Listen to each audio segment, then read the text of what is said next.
start from the main point, why the whole thing of Salesforce Security matters at all.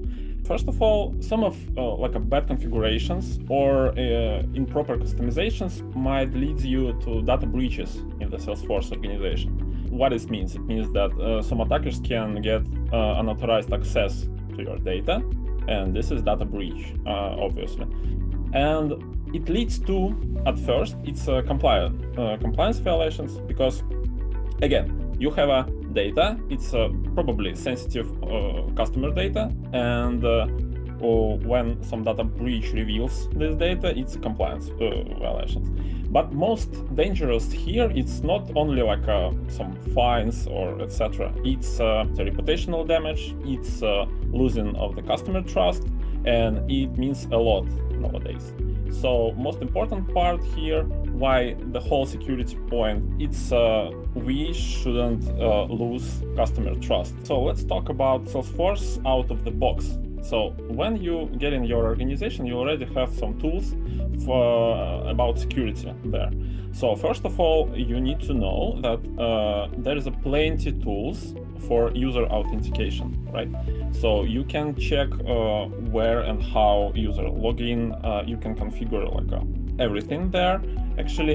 And also, most important probably part, if we're talking about data, it's a role-based access control. It means that you can configure everything about who see what on your organization, from the global perspective to some details and every deep details there in the viewing of your data there. And again, sometimes you need even more strong security, right? So it means that you need some encryption.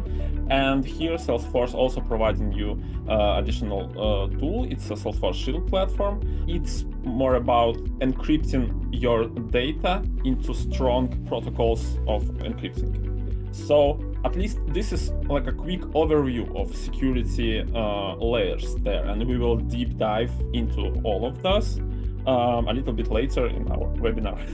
So you mentioned Salesforce Shield, and I think it's important to designate who are common users of Shield, because it's not a core Salesforce. It is a Salesforce product, but it's not one of the core Salesforce products. It frequently gets added on in specific industries. So if you're in what industries should you be considering Shield? From my experience, and again, there is plenty of organizations using the Shield, but most often there it's a medical care organizations and government, because both of those group of organizations strictly should go with the compliance stuff, and encryption matters there.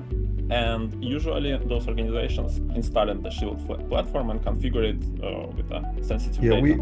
We also see it a lot in financial services. So if you're, basically, if you're banking, if you're medical, if you're government, really anything that has high compliance, Shield might be a good fit. And we'll talk a little bit more about Shield there. The other thing I like to point out here too is Data Cloud. Salesforce has made a big push for customers to be using Data Cloud. And when you introduce Data Cloud as a layer beneath the core interfaces of Salesforce, there's more security implications.